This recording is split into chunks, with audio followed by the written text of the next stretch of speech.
Hello and a warm welcome to your fortnightly show, The Pulse, that gets you issues impacting the society. I'm Neelu Vyas. How many of us want our children to crack the Union Public Service Commission exams, that is UPSC exams? Well, on an average, almost all parents aspire their children to crack the IS. But looking at the last 2 years' mean average figures, out of 10 lakh students applying for the exams, little less than 1,000 end up getting selected for the coveted posts. And this is because civil services journey is a rigorous one, physically and emotionally draining in the process, given the complexity and vastness of the UPSC syllabus and the nature of competition. It poses tremendous challenges to each aspirant. Many collapse, but few conquer, emerging victorious in this battle of talent, endurance, and perseverance. In today's episode, we talk about what goes behind the preparations of these marathon exams, how have the dynamics changed, and why do UPSC exams remain the most coveted in a country like India. Joining me now are this year's IS toppers, who by now actually need no introduction, with a kind of media frenzy which has been around them for the last 1 week almost. So let me introduce them to you one by one. Joining us on the program is Kanishk Kataria, the first topper of UPSC 2018. He's a BTech graduate from IIT Bombay. He was announced as the topper of the prestigious countrywide UPSC civil services exams. I welcome Kanishka on the program. Then we have Akshat Jain, who's the second topper of UPSC 2018, a graduate from IIT Guwahati with a degree in design. Next to him is Shreyans Kumat. He's the fourth topper of UPSC 2018, hails from Kishangarh near Ajmer, and he's also an IITian from Mumbai. Next to him is Shrishti Deshmukh. She's the fifth topper of the UPSC 2018, has done her BTech in chemical engineering from the Rajiv Gandhi Technology University, Bhopal in 2018. And next to her is Rakesh Sharma, who's visually impaired, and his rank was 608 in the UPSC exam. So I welcome all of you on the program, and I also welcome, along with these toppers, I also welcome a number of UPSC aspirants who are wanting to become and wanting to gain a rank in this UPSC exam. So a big round of applause for all these toppers who are here. So let me begin with Kanishka. Your journey, of course, is difficult to describe it in words. Were you really expecting the first rank? No, to be frank, in my first attempt, I never imagined, and I think few of the toppers would have actually believed that in getting the first rank is that easy, and it was completely unexpected for me. Okay, and what about you, Akshat? Like Kanish said, I don't think there's any student who expects to kind of top the exam. So yes, we were expecting a rank in the list, but to get second rank, that was a surreal moment for me as well. And what about you, Shreyans? Was it something, because yours was the first attempt also? Yeah, because of the first attempt, I was not expecting it. I was just, I was thankful if my name were to appear on the list. But then it happened, all the luck and the blessings showered, and it happened. And Shrishti, was it a surreal moment for you as well? Yes, ma'am. I completely agree with my fellow friends, because we do expect, like, finally come to know, we'll get a name in the list. But getting such a good rank and being in top 10 is like a dream come true. And what about you, Rakesh? Were you really expecting?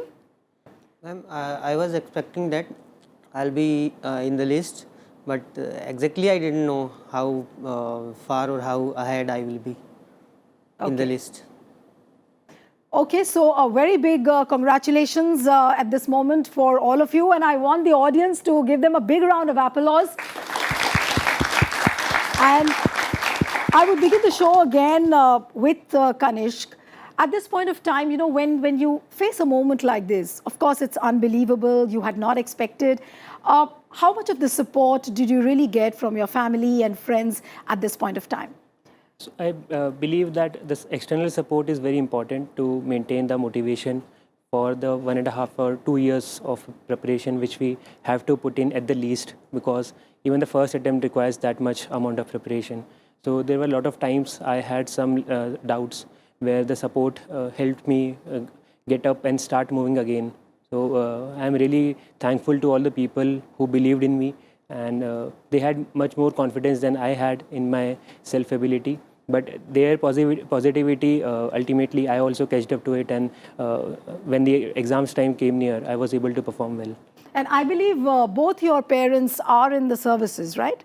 No, ma'am, my father is in services. Okay. My mother is a homemaker. Okay. But she also supported me a lot because I was studying at my home, and she ensured that I got a good, proper food.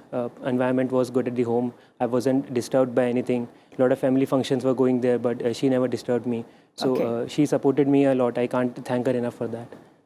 But Akshat, with you, I think your parents, both the Yes. parents are into services. So was it something, it's almost like a legacy carried forward for you? So you had this idea right from the beginning that you have to get into the services, or you had some other career option in your mind?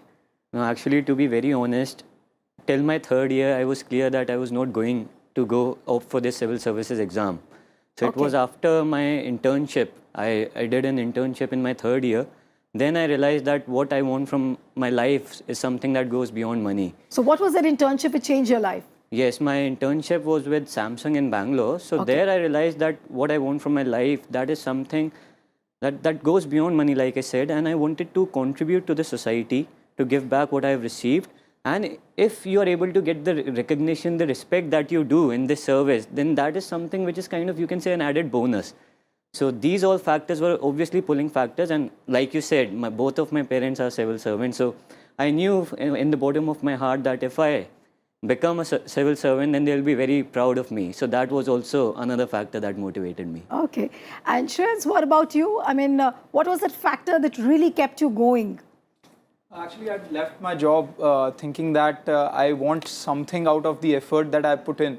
So in job as well, I used to work. After finishing your IIT, you already had a job. Yeah, I worked for 2 years with Ernst & Young. Okay. So I had to put in 12 to 4 hours every day. So if I were putting that, why not do it for the people of the country, because it will bring much more satisfaction for me. Okay, so you left a handsome pay packet, maybe, and then you got into the services. Okay, and Shrishti, what about your journey? How much of the support really you got from your family, friends? A lot of support. I'll say without them, I won't be able to make it as far as I have made it. My parents made me feel, because I belong to a normal, I'm in a very middle class family. Nobody in my family has ever been into civil service or even written the exam. So Okay. it was like fearful at the outset that will I be able to make it? But then the continuous support of my friends and the teachers that I came in contact with, they made me believe that somewhere down the line, maybe I'll be able to make it. So I owe all of this to these people in my life. Rakesh, how much of the difficulty, or rather I would say a challenge, was it for you while preparing for the exams? What were the kind of difficulties you actually came across? Because a person who's visually impaired, for people who are normal, it's very difficult to fathom at this point of time as to, you know, how you would have got buried yourself into the books. Ma'am, initially when I started the preparation, I was for 3 to 4 months, the books were not available for me. The study material that is prescribed was not easily available. So I got all those books scanned by the library. So I spent a lot of time into that. Meanwhile, I also continued my study through other means like internet and through other kind of volunteers or something. Okay. But because I wanted to crack this exam in first attempt itself, so that helped me to sustain my preparation. And apart from that, ma'am, since I am also from middle class family, so there was no I am the first generation civil servant. So that was also one of the challenge. And whatever study material was required during the course of your studies, you got all that, and you relied more on the internet, more on the books. What was the proportion you actually used? Ma'am, till now I have not completely got the material. Okay. So I am like most of the times I am depending on the internet. So the technology that has upgraded has helped me a lot. Okay. Because most of the materials is not available either in the e-text format or in the braille. So it should be read online if you are capable enough, or if you are able enough to use the internet, or that can be available, made available on the internet, then it is okay. Otherwise, like there is not completely accessibility of the material. Okay. My question to you, Kanish, now is, and of course with each of you one by one, is that there is a feeling that, you know, if probably you are not good in studies at your school level, you cannot crack an IAS exam. That's a very wide perception which is there. Not good in studies, so you can't crack an IAS. Is that true after all your experience? Ma'am, And what has been your track record in the school? ma'am, fortunately, I was, by the blessings of God and my parents, I was good enough in studies. Okay. But I felt over the last 2 years that UPSC is more related to the psychological aspect and conquering the fear which we have in mind, Okay. and getting overawed or burdened by this examination. So personally, I took it as a normal examination and studied just for this purpose of enjoying what I hadn't studied for last 10 years. So that motivated me, and I tried to overcome that fear and not think about the final result, Okay. and only focus on the next immediate target. And through that, I was able to concentrate in a better way, and ultimately, I was able to clear the exam. And what about you, Akshat? How has been your track record in the school? Were you an average student? Were you just excellent? Because why I'm asking you this question is to, you know, break these myths that if you're not good at studies, you can't crack an IAS. So through your stories, you know, there are a lot of people who are there in the audience, and also the millions of viewers who will be watching this program. It will be an example to set. So that is why I wanted to ask you this question. Yes, I was good in studies right from my school days, but what I personally believe is that we do not give adequate attention to those who kind of, you can say, were average during their school days, because there are as many toppers, as many people who clear this exam who used to be, you can say, average in their studies right from 10th class or 12th class. So I think this is the only exam where it does not matter. Okay. It might matter in other exams, but not in this particular exam. And this particular thing that we have developed in our mind, please just remove that. Your past record does not matter. What matters is whether you are willing to put up the hard work right now. So please just remove this from your head. Okay. So I'll come back to your questions also after in a bit. Shreyans, I'll come to you. Yes, you wanted to say something? Just a small thing I'd like to add, that 2 years ago, I had no idea what is the difference between a PM or a president, or how the elections are held in the country. This is unbelievable, really. I'm being frank. He's saying that he didn't know the difference between a prime minister and a president? Yes. Are you kidding? The roles they play, what are their functions, Okay. etc. I had studied it in 2008. My Last God. time I studied, it was in 2008. 10 years, I was in a technological field. I was working for 2.5 years. Absolutely. We all do not have a background in social sciences. Okay. But what we had was this willingness to put in the hard hours. So that is what is needed, not your past Okay. record. Okay, yes, Shreyans, you were saying something? Actually, what matters in this exam is the continuous hard work for 2 years, doing brick by brick every day, because that's what matters. You have to sustain the journey. Only then you'll be able to get out But of it. your track record in the school and the college days was, you were an average, above average, excellent. Which category did you belong to? I was above average, you can say, Okay. because my parents made it a point that I would do good in studies, and they also made sure that I was good in extracurriculars as well. So you can say that I tried to explore each and everything that was there. I also interviewed Junaid Ahmed just a few days ago when your results were out. He was a third topper, and let me tell you that he did say that in class 10 he got about 60%. He was an average student in his college days. So it's not that you got to be always above average to crack this exam. Shrishti, what has been your experience? I completely agree, ma'am. Despite whatever we score in our school days, we almost forget what we read, the social sciences that we read till 10th standard. So when we go into the college and, you know, seriously start taking the UPSC preparation, we start from a fresh slate. So probably at that point, no matter how much we have scored in our 10th, 12th or whatever, It doesn't matter. It doesn't matter. How much consistently you can prepare, giving those kind of hours, being disciplined for some time of your life. Probably that matters the most. That's an important bit. We'll come on the discipline bit after a little while. Rakesh, how has been your experience? Were you an average performer in the school or in the college during the college days? I was good at studies. Okay. I was one among the toppers, but I was not the topper. So it's better that you have some good academics, but it is not necessary that average people can't crack. If they put in hard work and extra efforts, then it is very much possible. Okay. Now let me go to the audience. Now one by one, what question do you have in mind? Now you've heard them. We'll go back to their success stories and the mantras of success. But any question you have for anyone here? मैं अंगद कुमार आपका सवाल किससे है?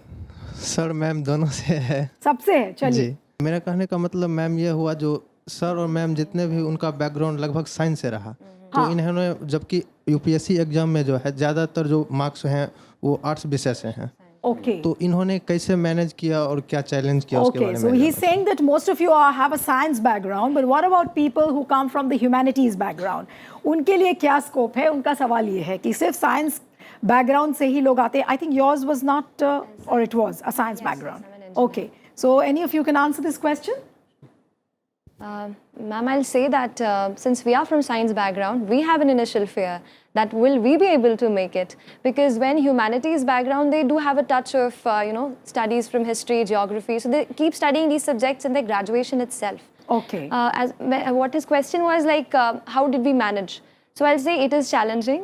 Since I graduated last year, it was really challenging. I had to manage the college and this together.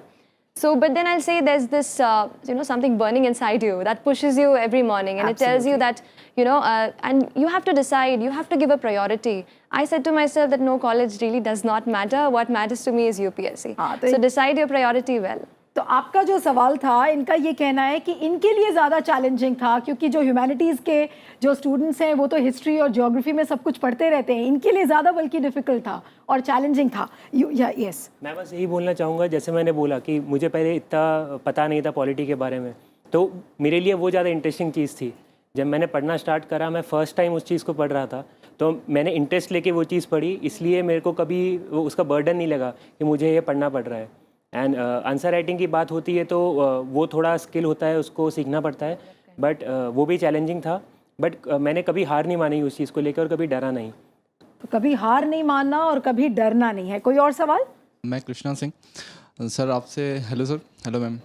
मेरा sir आपसे सवाल है कि पीटी अभी करीब आ रहा है, 2 जून को पीटी है हमारा, और पीटी को लेके एक बहुत ज़्यादा डर रहता है क्योंकि प्रिलिमिनरी स्टेज वही है, वहाँ से बाहर होने के बाद फिर कुछ ऑप्शन बचता नहीं है आगे फिर दूसरे साल. तो पीटी बहुत ज़्यादा हेक्टिक सिचुएशन क्रिएट कर देता है एक, जिसको लेके बहुत ज़्यादा डर है. और इस बार मैं पीटी देने वाला हूँ 2 जून को, मेरा पहला अटेम्प्ट है ये. तो सर पीटी के लिए कुछ कैसे करंट और जो और स्टैटिक्स पोर्शन है उसको कैसे को रिलेट करके कैसे पढ़ा जाए? के लिए आपको कुछ टिप्स देनी है जो कि अभी 2 जून को है, आप कह रहे हो? जी, मेरा फर्स्ट अटेम्प्ट है ये. डर रहता है, मुझे भी था जब मैं प्रीलिम्स दे रहा था कि प्रीलिम्स निकलेगा नहीं निकलेगा. बट इशू वही है कि जो डर होता है उसको माइंड से निकाल के आप अपनी पढ़ाई करते रहिए.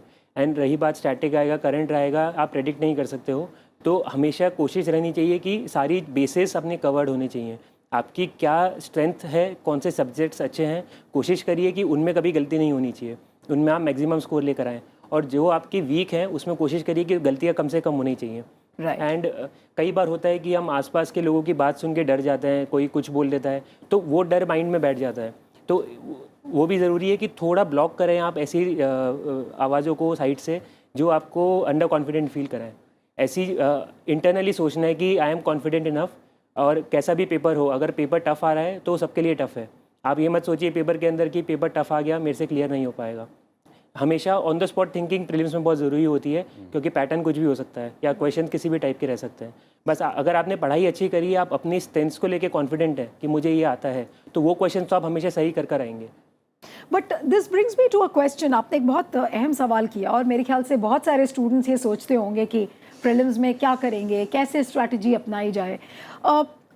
To you, Akshat, now that how do you really strategize for the prelims? Like he's saying, he gets scared because it's his first attempt. But then there are so many questions regarding the right combination of subjects. Do you study more for the current affairs? Do you study more for the static portion? How did you, in your case, really strategize for your prelims? Because that's the first hurdle you really cross.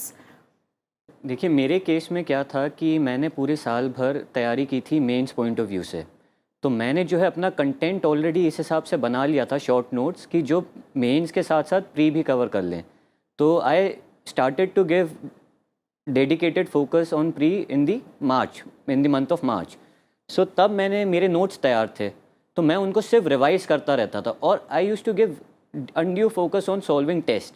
तो मेरा ये मानना है कि अक्सर क्या होता है फर्स्ट अटेम्प्ट में अपन टेस्ट पे फोकस नहीं कर पाते, हम सिर्फ नॉलेज गैदर करने में लग जाते हैं और टेस्ट को एडिक्वेट टाइम नहीं देते, क्योंकि प्रीलिम्स में टेस्ट सॉल्व करने की जो स्किल है दैट इज़ वेरी इंपॉर्टेंट। तो आप टेस्ट सॉल्व करते रहिए और अपना एक तरीका बनाइए किस तरीके से आप टेस्ट सॉल्व करेंगे। आप क्या 2-3 राउंड्स में पूरे 100 क्वेश्चंस कवर करेंगे, आप कितने नंबर ऑफ क्वेश्चंस अटेम्प्ट करेंगे, आपको किस हिसाब से लग रहा है कि यार जब मैं ये अप्रोच आजमाता हूँ तब मेरे मैक्सिमम मार्क्स आते हैं। तो this is very important which I believe कि बच्चे कभी कभी मिस आउट कर जाते हैं। लेकिन अक्षत, जो फॉर्मूला आपके केस में सक्सेसफुल हुआ, Shreyansh, every individual is different. Maybe what appeals to you would not appeal to maybe another student or another individual. But what is that mean mantra or the average mantra which can really work for everyone, whether he's an average student, whether he's an above average? What really is the clincher so that you can just crack the prelims? Ma'am मेरे हिसाब से ये है कि आपको उस दिन के लिए अपना 100% देना है। तो आप सिमुलेट कीजिए, नॉलेज गैदर कीजिए, प्रैक्टिस कीजिए और ये ट्राई करिए कि उस दिन 2 जून को आप अपना 100% दे पाएँ। तो आप प्रैक्टिस करिए टेस्ट अपनी, जैसे कि अक्षत ने कहा, अपनी स्ट्रैटेजी बनाइए कि मैं इस तरह से पेपर को हैंडल करूँगा। इस तरह के अगर क्वेश्चन आए, आप पुराने पेपर्स को देखिए किस तरह से क्वेश्चन का पैटर्न चेंज हो रहा है, किन टॉपिक्स को ज़्यादा तवज्जो दी जा रही है, ताकि आप थोड़ा डीप में पढ़ें, उनको आप अच्छे से कर लें, ताकि आपको एक एज मिले अलग दूसरे लोगों से ज़्यादा।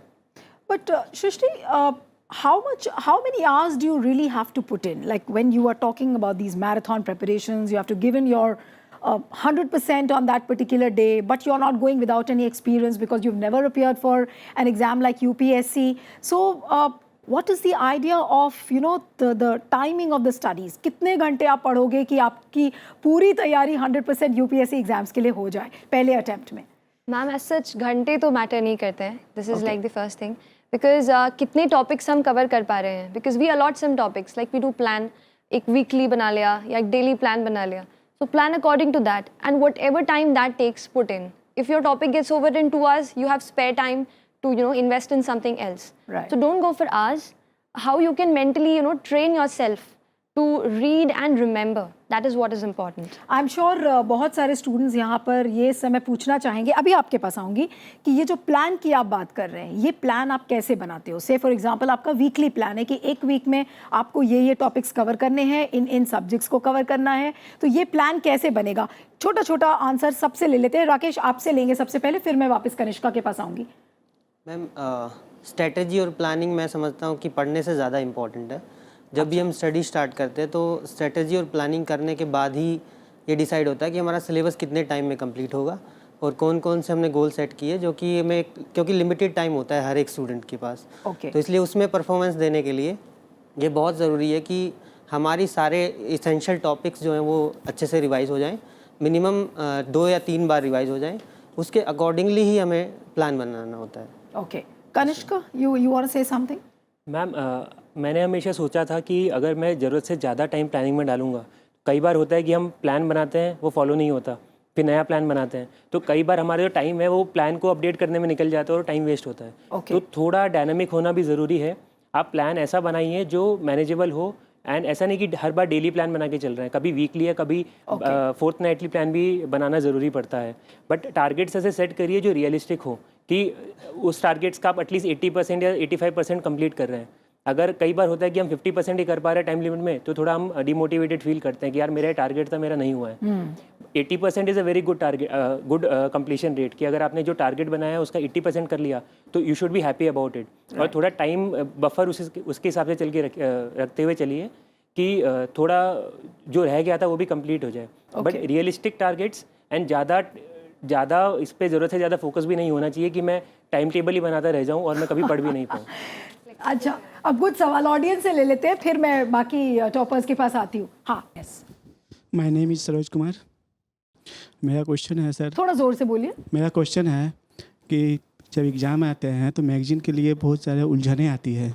मार्केट में इतने सारे मैगज़ीन है, कौन सी मैगज़ीन पढ़े, कैसे पढ़े, इसका कन्फ्यूजन रहता है हम लोगों को। एब्सोल्युटली, बहुत ही अच्छा सवाल आपने किया कि जो इतना मार्केटिंग होती है कि आप कौन से कोचिंग इंस्टीट्यूट में जाएं, कौन सी किताबें पढ़ें, bombardment of information होता है. How do you really tackle this bombardment of information? Because there's an information highway.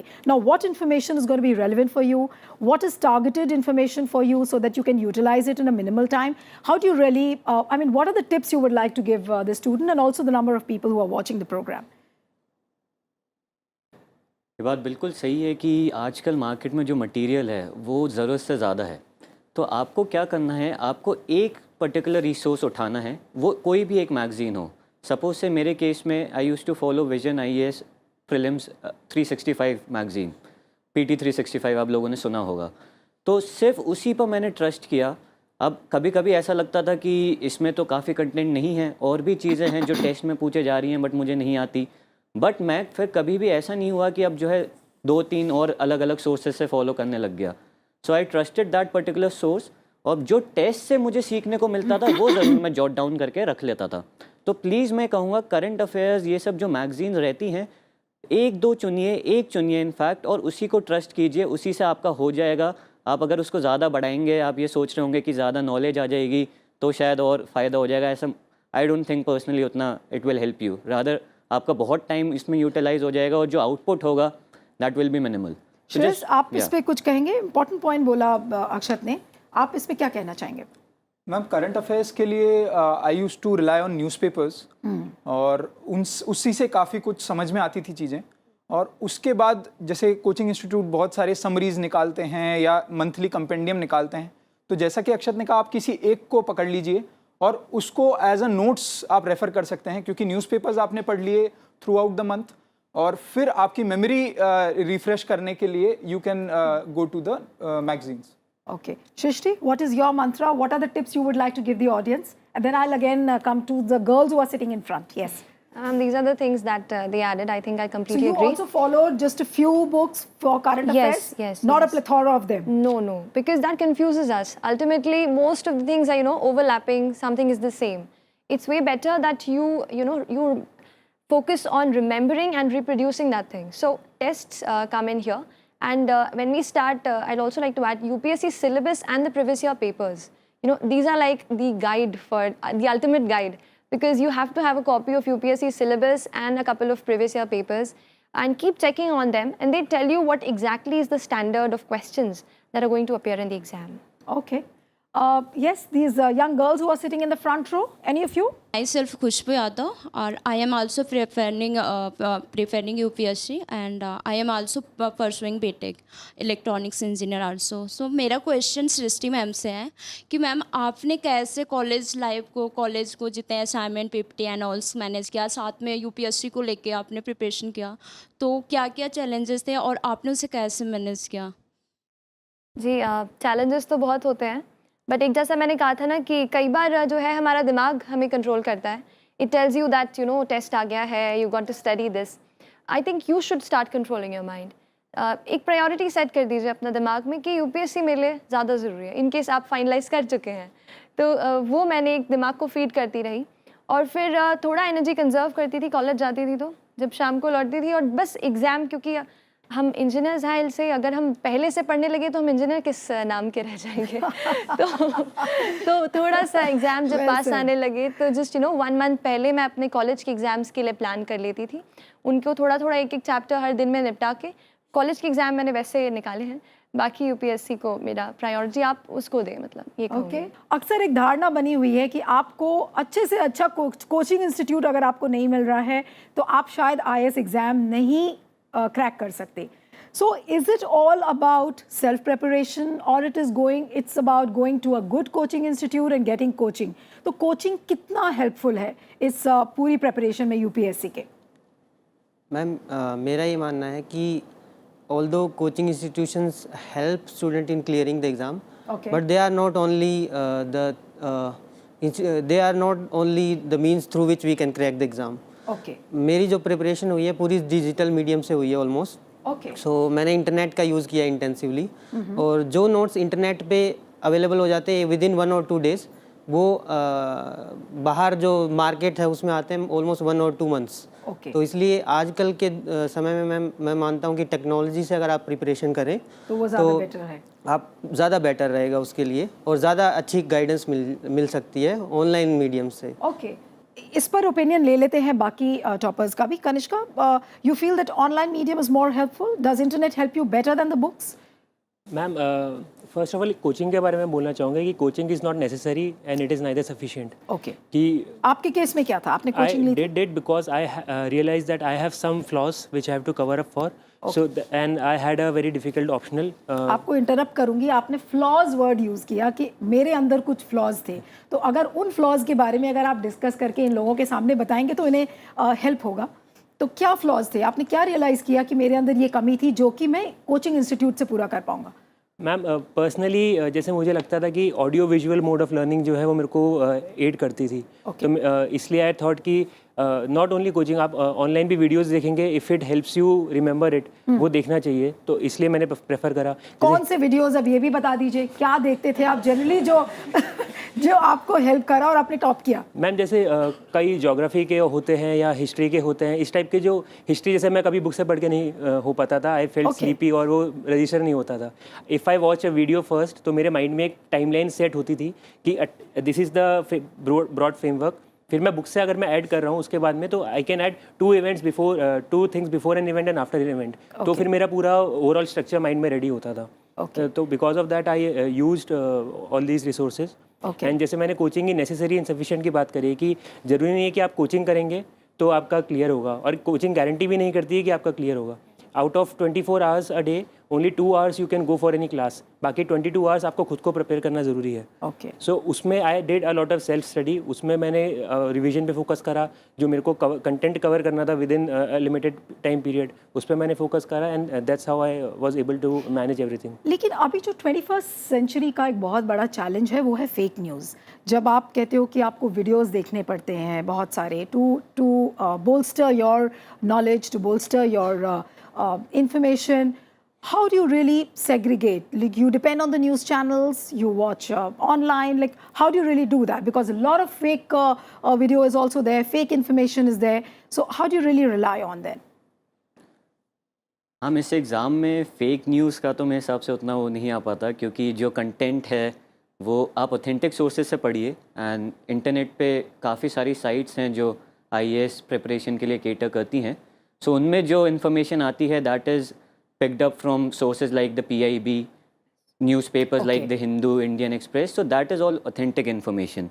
So इसमें जो है फेक न्यूज़ का मेरे हिसाब से फॉर दिस पर्टिकुलर एग्ज़ाम आपको इतना डरने की ज़रूरत नहीं है कि जो मैं पढ़ रहा हूँ कोई गलत तो नहीं, प्रीलिम्स में मेरे मार्क्स खो दिए गलती से, तो ऐसा इसमें नहीं होगा। तो जस्ट रिलैक्स। लेकिन बहुत बार लोग पूछते हैं कि किस तरीके के चैनल्स देखें ताकि हमें और इन्फॉर्मेशन मिले, तो आप लोगों ने किस चैनल पे ज़्यादा रिलाई किया था और जिससे कि आपको इन्फॉर्मेशन ज़्यादा मिल सके? मैम, सबसे पहले तो I want to thank Rajya Sabha TV. बहुत सारे प्रोग्राम्स जो हैं, जैसे बिग पिक्चर हुआ, मैं भी भारत हुआ, इनको देख के हमने काफ़ी कुछ सीखा है। अलग अलग एक्सपर्ट ओपिनियंस से हमारी ओपिनियंस डेवलप हुई है। So I think this is one of the good platforms which is helping us in gathering information. So along with you, even we can feel proud today of what RSTV has done. Yes, definitely. Yes. Okay. And Shrishti, what did you actually rely on in terms of newspapers, news channels? Like he said, the newspapers that he said, the same ones I referred, only one I used to read. But I said you should cover it completely, and I used to make notes if I felt it was important.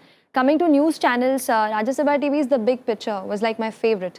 And you know, all of the things are covered so nicely, and I used to make notes out of it. So probably these are the channels which you can be assured that you'll get authentic information and you'll get new viewpoints. So you can, you know, add up to the notes. Rakesh, आपके लिए सबसे महत्वपूर्ण news channel कौन सा है जिससे कि आपको लगता है बहुत इन्फॉर्मेशन मिलती है?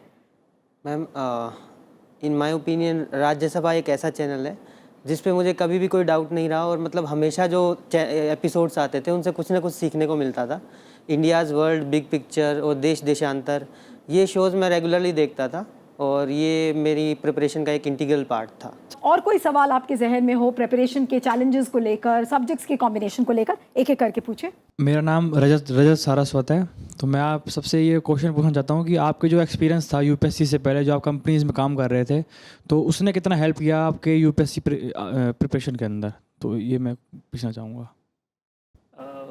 पर्सनली आफ्टर ग्रेजुएशन मेरे को काफ़ी अच्छा जॉब ऑफ़र मिला था and it was in South Korea. तो मेरे को काफ़ी अच्छी अपॉर्चुनिटी मिली to develop my personality and get to know about things from outside.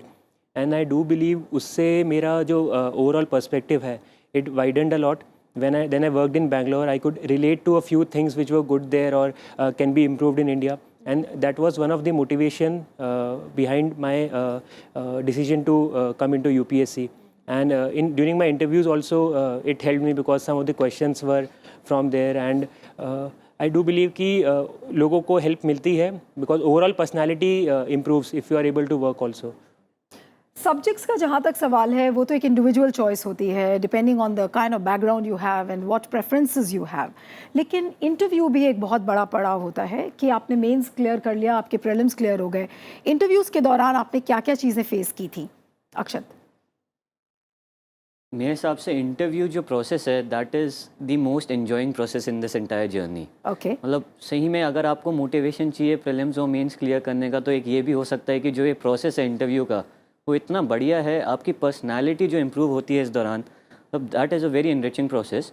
और रही बात चैलेंजेस की, मेरा ये मानना है कि इंटरव्यू में सबसे ज़्यादा जो रिक्वायरमेंट है दैट इज़ सेल्फ कॉन्फिडेंस।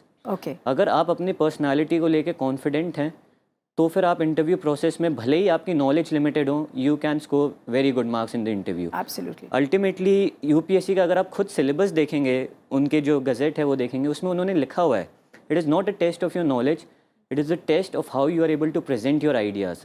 जो आप बातें करते हैं क्या वो लॉजिकल बातें हैं, जो आप जिस तरीके से अपनी बातें बोलते हैं, किस तरीके से आप प्रेजेंट करते हैं खुद को, दैट इज़ व्हाट मैटर्स। और मेरे लिए this was the best experience these last 6 months। Right.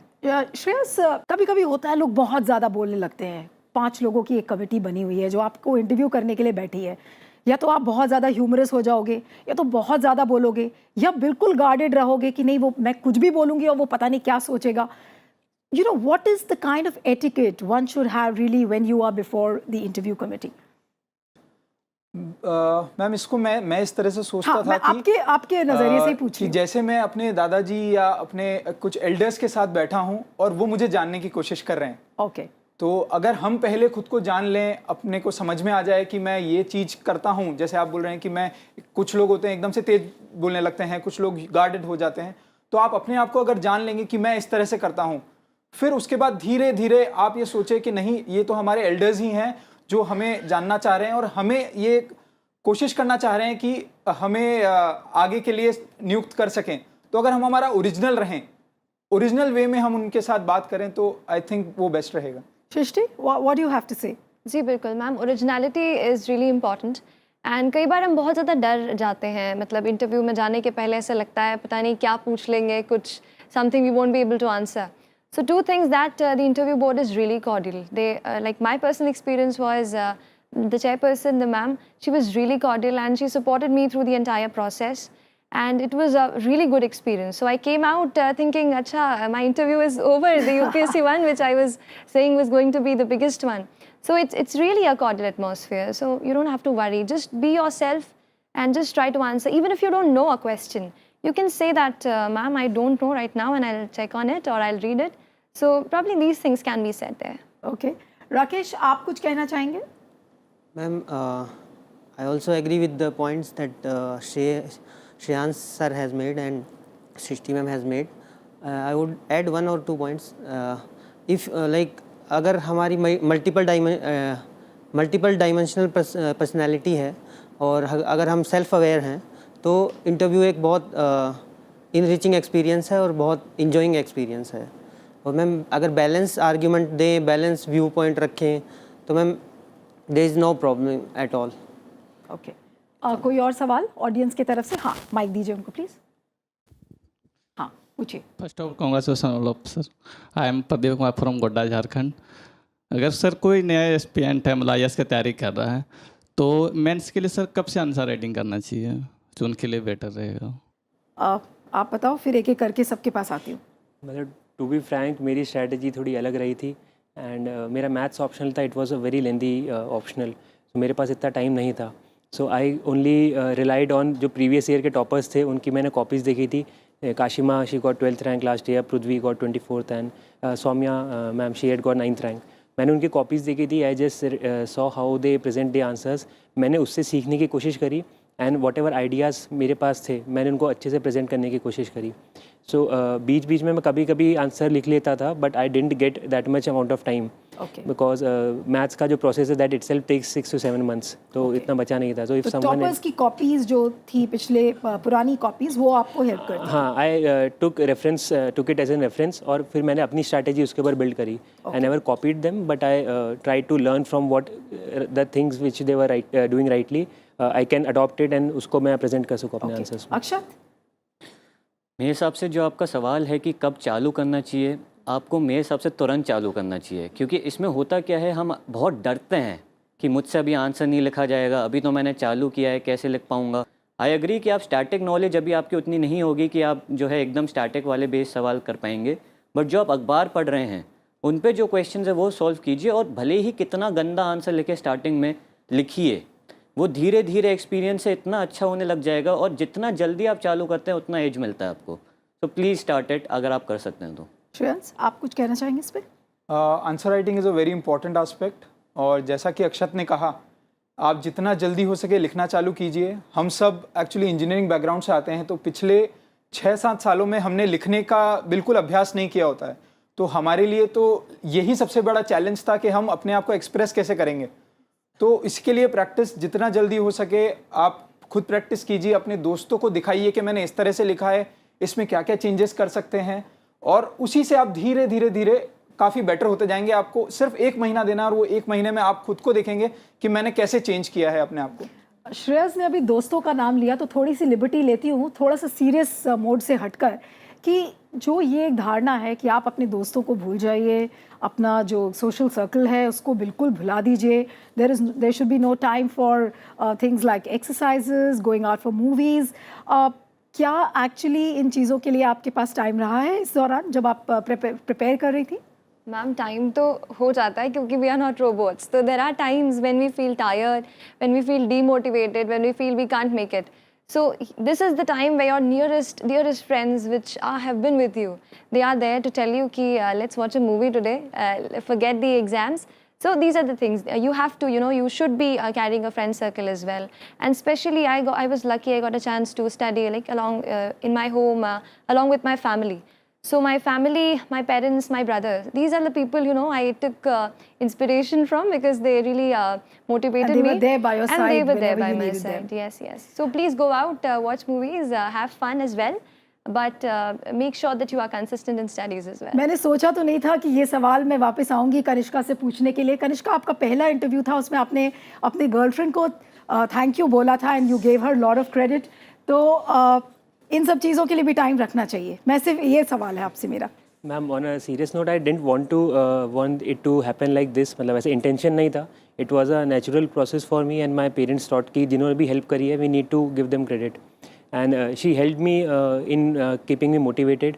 But मैं ये कहूँगा मेरा focus was always on the UPSC examination. Last 2 years nothing else mattered for me, इसलिए मैंने फुल डेडिकेशन रखा।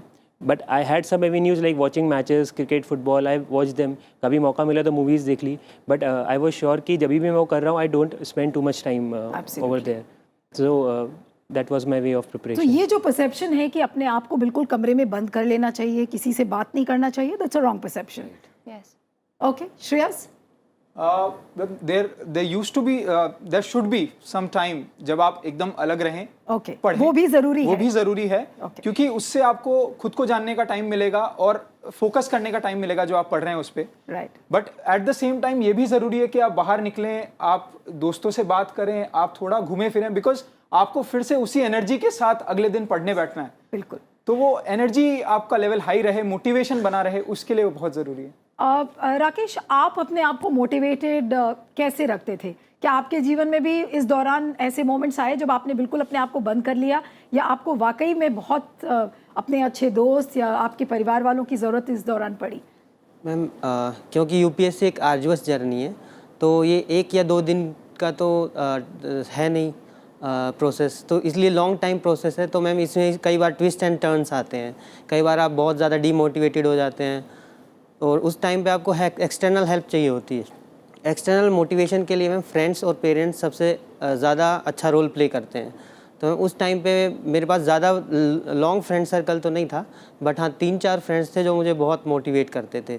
तो इसलिए मैम एक्सटर्नल मोटिवेशन के लिए फ्रेंड्स और पेरेंट्स ने बहुत हेल्प की मेरी। सर मेरा क्वेश्चन इंटरव्यू से है।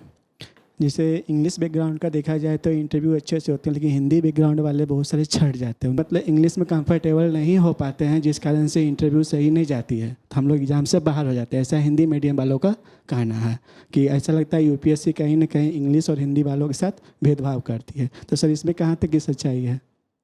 थोड़ा और कनिष्का से शुरू करते हैं और इस पे आई थिंक सबसे ओपिनियन लेते हैं इस पर। हाँ कनिष्क बोलिए। जी मेरा ये मानना है कि आप जिसमें कंफर्टेबल हैं वो वाला mode of communication you can use in interview. Permission ले लीजिए बोर्ड की कि sir I want to speak in Hindi और इंग्लिश, एंड आप कम्युनिकेट कर सकते हैं, क्योंकि आपके पर्सनालिटी आप क्या लैंग्वेज यूज़ कर रहे हैं उस पर डिपेंड नहीं करती है। एंड पर्सनली मेरा जब इंटरव्यू था, suddenly the chairman started asking questions in Hindi. उन्होंने हिंदी में बात करनी शुरू करी तो मैंने भी हिंदी में रिप्लाई करा। ऐसा नहीं कि मेरा कंप्लीट इंटरव्यू एक इंग्लिश में हुआ था या इंग्लिश के वोकैबलरी भी ज़रूरी है। इट इज़ जस्ट आपको अपने आइडियाज़ कन्वे करना है, आपको अपनी पर्सनालिटी बतानी है। आप जिस भी लैंग्वेज में आंसर करेंगे interview board will like it and उसके हिसाब से आपको नंबर मिलेंगे। जो सवाल इन्होंने किया ये बहुत सारे लोगों जो गांव और दूर दराज इलाकों से जो लोग आते हैं उनके मन में अक्सर ये सवाल रहता है। तो क्या ये ऐसा जो एक भी बायस है, ये जो धारणा बनी हुई है, ये कैसे दूर होगी लोगों में? क्योंकि जो गांव से एक बंदा आ रहा है और वो आकर एग्ज़ाम देता है या इंटरव्यू में जाता है, उसका लेवल ऑफ कॉन्फिडेंस कैसे शूट अप हो, so that he doesn't feel that language is a barrier. If I don't know English I will fail before the interview committee. Hindi माध्यम स्टूडेंट्स का एक्चुअली मैं पेन समझ सकता हूँ, I empathize with you all, but आप एक बार ये भी तो देखिए कि ऐसे भी स्टूडेंट्स रहे हैं जिन्होंने हिंदी मीडियम से बहुत अच्छी रैंक सिक्योर की है, एंड आई एम श्योर आप इन सब के नाम जानते हैं, और इन लोगों ने अच्छे से अपनी गाइडेंस भी दी है। तो आप ये भी देखिए कि यार अगर ये लोग कर पाए तो हम क्यों नहीं कर सकते। And please become the inspiration for others. आप बनिए ना ऐसा इंस्पिरेशन।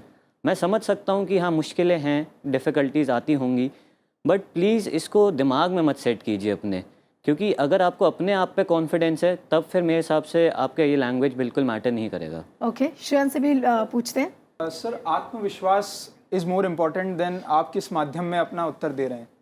आप अपने आप को अच्छे से सामने वाले को बता पाएँ कि हाँ ये मेरा पॉइंट है, ये मैं कहना चाहता हूँ, तो वो इस चीज़ को अप्रिशिएट करेंगे। और अगर ये फियर आप में रहेगा कि नहीं मैं हिंदी में बोल रहा हूँ, तो कहीं ना कहीं आप अपने आप को उस आत्मविश्वास को कम कर रहे हैं। तो आप जो भी कहना चाहते हैं वो खुलकर अपनी बात कहिए और आई थिंक सामने वाला अप्रिशिएट करेगा उसे। शिष्टी आपसे इस पे पूछेंगे कि इंटरव्यू कमेटी के सामने जब आप जाते हो, आप मेंस क्लियर करने के बाद, तो कभी ऐसा भी होता होगा कि इंटरव्यू कमेटी वालों कुछ आइडियाज़ उनके मन में भी होते हैं एंड दे वांट टू जज your English skills, your English speaking skills and also your Hindi speaking skills, लेकिन वो इतना अनप्रिडिक्टेबल है कि आपको पता नहीं कि किस लैंग्वेज में पूछेंगे। तो वो जो ये लोग जब जाते हैं तो इनके मन में फिर ये डाउट्स आना बहुत स्वाभाविक है। नहीं, मैं कहूँगी इंटरव्यू आप दे रहे हैं, जैसे मीडियम आप हिंदी भरते हैं, अगर आपका माध्यम भी मेंस में हिंदी रहा है तो आप हिंदी में ही प्रेफर करेंगे देना, तो आप उसी आत्मविश्वास के साथ बोलिए। अगर इंग्लिश में वो पूछ रहे हैं, आपको नहीं समझ में आ रहा है, तो मेरे ख्याल से आप पोलाइटली एक्सप्रेस कर सकते हैं कि मैम सर मुझे नहीं समझ आ रहा है और मैं प्लीज़ अगर आप मुझसे हिंदी में पूछेंगे तो मैं सवाल का ज़रूर उत्तर दे पाऊँ। उस वो एक जो पेन पॉइंट आएगा, 1-2 सेकेंड्स जब हमें लगे कि हम फंस गए हैं, उस वक्त भी आपको अपने आप को, मैं कहती हूँ, मोटिवेट रखना है। उन 2-3 सेकंड्स में अपने आप को बताना है कि नहीं कोई बात नहीं, मेरे साथ भी ऐसे मोमेंट्स आए पर मैंने अपने आप को कंपोज कर लिया कि कोई बात नहीं। तो उस वक्त आप अपने आप को कंट्रोल कर लें, तो मुझे ये नहीं लगता कि माध्यम एक ऐसा करना शायद आपके लिए ज़रूरी होगा कि मैं हिंदी में ज़्यादा कंफर्टेबल हूँ तो मैं हिंदी में ही बात करूँगा। बोलिए। मेरा नाम शिवम पांडे है। सबसे पहले तो आप सभी को हार्दिक शुभकामनाएं इतने कठिन एग्जाम को क्लियर करने पे। मेरा सवाल अक्षय सर से है। जैसे यूपीएससी मेंस का इतना बड़ा सिलेबस है और हम हर बार एक इंटरडिसिप्लिनरी अप्रोच के बारे में सुनते रहते हैं, तो जैसे आपने बताया कि आप इतनी सारी साइट्स देखते थे और उसको नोट्स बना लेते थे, तो इतने बड़े सिलेबस को कैसे मिनिमाइज करके एक पॉइंट पे लाना, ये कैसे करें? ओके, बहुत अच्छा सवाल पूछा आपने, क्योंकि बिल्कुल सोर्सेज काफ़ी रहते हैं और कंटेंट को छोटा करना होता है। तो सबसे पहले तो अपने सोर्सेज लिमिटेड रखिए। तो मैं जो है बेसिक बुक्स फॉलो करता था। फॉर एग्जांपल अगर मैं मॉडर्न हिस्ट्री पढ़ रहा हूँ तो सिर्फ स्पेक्ट्रम पढ़ूंगा, उसके अलावा कहीं देखूंगा भी नहीं। और शॉर्ट नोट्स बनाने की एक कला होती है, तो उसमें क्या होता है कि अक्सर अपन क्या करते हैं, एक समरी लिख डालते हैं बुक की और पूरे सेंटेंसेस में लिखेंगे, ऐसे लिखेंगे जैसे हम खुद छापने वाले हैं वो किताब अभी कुछ दिनों में। तो ये बिल्कुल गलत होता है। आप उसको एकदम रफ नोट्स बनाइए ऐसे कि जो सिर्फ आपको समझ में आए। मेरा ये पर्सनली मानना है कि वो नोट सबसे बढ़िया होते हैं जो सिर्फ आपको समझ में आए, दूसरे वाले को समझ में भी ना आए क्या लिखा है इसने। किसी के लिए छोड़िए ही मत कि कोई बिल्कुल। दूसरा पढ़ पाए। एकदम छोटे नोट्स बनाएं ऐसे जो आप रिवाइज कर सकें। बिल्कुल। कनिष्क, आप कुछ कह रहे थे? आपने जो सवाल पूछा कि उनको कैसे शॉट डाउन करें, उसका आंसर यूपीएससी ने खुद दे रखा है। जो सिलेबस है यूपीएससी का, that is a Bible for you. उसमें जो वर्ड्स दे रखे हैं, हर वर्ड पिक करिए, उस वर्ड के ऊपर आप अपनी अंडरस्टैंडिंग बनाइए, एक छोटा सा पैराग्राफ अपने शब्दों में लिख लीजिए, उसको रिवाइज करते रहिए। एथिक्स का जो पेपर है मैंने ऐसे तैयार करी थी, हर जो कीवर्ड दे रखा था उसके ऊपर मैंने उसको समझा, उसके ऊपर एक नोट बना के उसी को रिवाइज करता रहा। तो जो कंडेंसेशन ऑफ नॉलेज की बात है वो यूपीएससी ने आपको ऑलरेडी करके दी हुई है। श्रेयस, आप इस पे कुछ कहना चाहेंगे? बहुत अहम सवाल था एंड आई एम श्योर सारे लोगों के मन में ये सवाल होगा कि भाई नोट्स कैसे बनाई जाए। आप ये सोचिए कि आपको फाइनली मेंस में लिखने तो 200 से 400 शब्द ही हैं, तो हर टॉपिक जो कि सिलेबस में है और जिस पे सवाल पूछे जा चुके हैं, आपके पास वो एक होली ग्रेल है, तो उसको कंसाइज 200, 400, 600 शब्दों में अपना मटेरियल आप तैयार कर लीजिए जिसमें सारे एस्पेक्ट्स आ रहे हैं कि कोई एक इशू क्यों हुआ, फिर उसके क्या रिपरकशंस हुए, फिर उससे हमें आगे क्या सीख होनी चाहिए। जनरली ये अगर अपन व्यू पॉइंट बना लें तो फिर किसी भी सवाल जो उस टॉपिक पे आएगा उसको अपन अच्छे से सामने अटेम्प्ट कर सकते हैं। सृष्टि, आप कुछ कहना चाहेंगे इनके सवाल पर? जी मैम, जैसे इन्होंने कहा ऑर्गेनाइजेशन ऑफ नोट्स जो है कि हर जो सिलेबस दिया हुआ है उसका हर टॉपिक उसको आप एक पकड़ लें, उस पर जो भी आपको मिले एक जगह पे आप कंपाइल करके रख लें। कई बार करंट अफेयर्स में ऐसा होता है, पॉलिटी में हमारा एक टॉपिक है और न्यूज़पेपर में आज हमने उसी से रिलेटेड कुछ पढ़ लिया, तो उसी के बारे में नोट करके आप वहीं पे ऐड कर दीजिए, तो you have a compilation at one place. तो ये एक चीज़ मैं कहूँगी। और कोई सवाल? हाँ, पूछे। कॉन्ग्रेचुलेसन सर आप सभी को। Mind safe Suresh Meena. Sir मैं पूछ रहा था कि जब अपन जीएस मेंस की तैयारी करते हैं जिसमें specially second and third paper, तो उनके कंटेंट के लिए जैसे मैंने एक बार इंटरव्यू भी दिया है, तो मेरे लिए प्रॉब्लम थी कि मैं कंटेंट को किस तरह से एक जगह इकट्ठा करूं, तो वो सर वापस उसी बात के लिए कहूँगा कि थोड़ा सा सजेस्ट करें।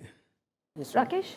मैम GS2 और GS3 के जो सब्जेक्ट्स हैं वो ऑलमोस्ट करंट अफेयर्स का उसमें बहुत बड़ा पोर्शन रहता है, तो इसलिए उनके नोट्स बनाने के लिए आपको करंट अफेयर्स बहुत इंटेंसिवली पढ़ना होगा। जो न्यूज़पेपर्स है उनसे नोट्स इंटीग्रेट करने होंगे अपने स्टैटिक पार्ट में। तो इसलिए जो पेपर 2 और 3 की प्रिपरेशन है वो स्टैंडर्ड बुक्स से भी आप नोट्स बनाएंगे, प्लस उसमें एडिशन करेंगे न्यूज़पेपर्स से। जो न्यूज़पेपर्स पढ़ रहे हैं उनसे भी ब्रीफ और वेरी ब्रीफ नोट्स आपको प्रिपेयर करने होंगे। ओके। एक चीज़ ऐड करना चाहूँगा, नोट मेकिंग की बात चली रही है, तो जो आपके नोट्स होते हैं वो एक तरीके से आपके आंसर्स के रिफ्लेक्शन होते हैं। तो जिसको आंसर राइटिंग पर पकड़ है उसको ये समझ में आ जाता है कि मेरे नोट्स में कैसा कंटेंट चाहिए। तो आप आंसर राइटिंग पर फोकस करेंगे, आप प्रीवियस ईयर क्वेश्चन देखेंगे, आपको अपने आप समझ में लग जाएगा कि यूपीएससी किस टाइप का कंटेंट मांगती है। तो इस पर भी प्लीज़ फोकस कीजिएगा। सर इसमें फैक्ट का कितना रोल है सर? पार्डन? फैक्ट्स फैक्ट्स का देखिए बहुत रोल रहता है, क्योंकि फैक्ट्स जो हैं आपके नॉलेज को सब्सटैंशिएट करते हैं। जो आप पॉइंट रखना चाहते हैं उसको एक वो देते हैं स्टैंडिंग।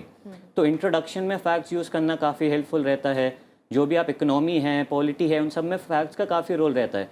तो आप जैसा मैं कह रहा हूँ, जैसा मैंने अभी कहा, इंट्रोडक्शन में फैक्ट्स जैसे मैं यूज़ करता था, तो इसलिए मैं जानबूझ के कभी भी नोट बनाता था तो 3-4 फैक्ट्स ऐसे रख लेता था जो मैं इंट्रोडक्शन में डाल सकूँ।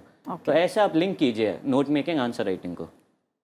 श्रेयस, अब एक एक करके आप सभी से सवाल करेंगे क्योंकि अब प्रोग्राम के आखिरी पड़ाव पर हूँ कि आपकी जर्नी अब शुरू हो गई है, लेकिन ट्रेनिंग के बाद की जो लाइफ है उसे सोच के इस समय कैसे भाव आ रहे हैं मन में? Some people are scared, you know the kind of challenges, you are already aware of the challenges you're going to face.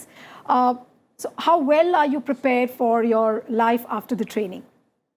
हम काफ़ी कुछ सीखने को रहेगा।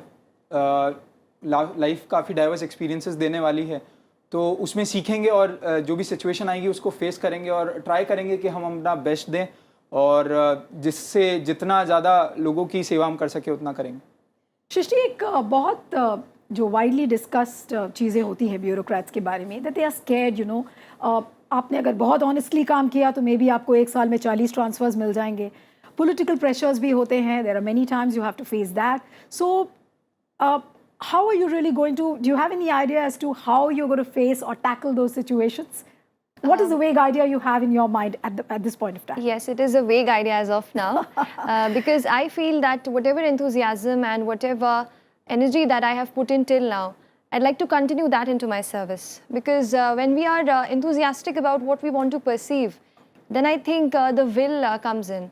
And then implementation becomes easy. Because when you coordinate with people in your office, when you convince them, you know, this is the thing to be done and you have to be on board. Absolutely. I think that kind of a will I'll bank on, and probably that will help me to keep sailing through. Kanishka, आप लोगों से हमारे एक Facebook के एक viewer है मनीष, वो ये पूछ रहे हैं कि उनका बीएससी का बैकग्राउंड है और वो किस तरह से तैयारी करें.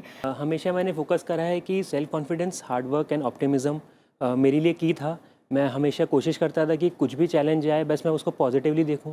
एंड अगर रही बात starting the preparation, I would say कि self awareness is very important. आपको अपनी स्ट्रेंथ्स एंड वीकनेसेस पता होनी चाहिए एंड अकॉर्डिंगली अपनी स्ट्रैटेजी बनानी चाहिए. Rest of the things, there are many guidances available online also, but you can start with newspapers, syllabus etcetera, all these things are there. But before doing that थोड़ा अपने बारे में जान लीजिए, क्योंकि that will be important in identifying the source of motivation you have for preparing. And आपको क्या optional choose करना है, इट इज़ वेरी इंपॉर्टेंट. एंड आपको कैसे स्ट्रेटेजी में अपनी स्ट्रेंथ्स को और इम्प्रूव करना है एंड वीकनेस को इंश्योर करना है कि that they don't hurt you in long term.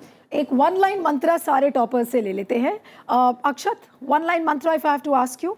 Be self-motivated, just believe in yourselves and surround yourself with positive people. Okay, Shreyash?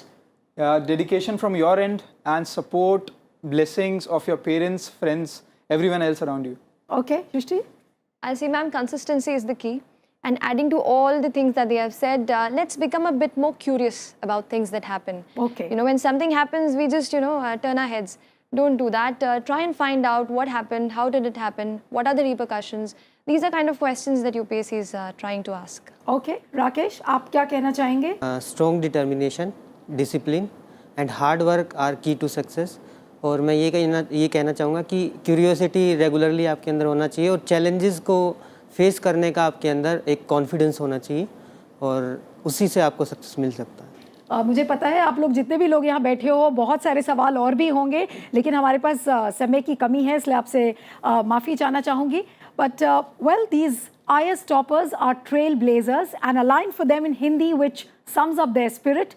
जब इरादा किया ऊंची उड़ान का, फिर कद क्या देखा आसमान का. So if you have decided to fly high, there's no point worrying about the height of the sky. Remember, the beginning is the toughest, but never give up, whatever it takes. With that, it's a wrap on this edition of The Pulse. Send us your feedback on the email ID flashing on your screen. You can write to us on YouTube and our Facebook page as well. Goodbye and thanks for your time.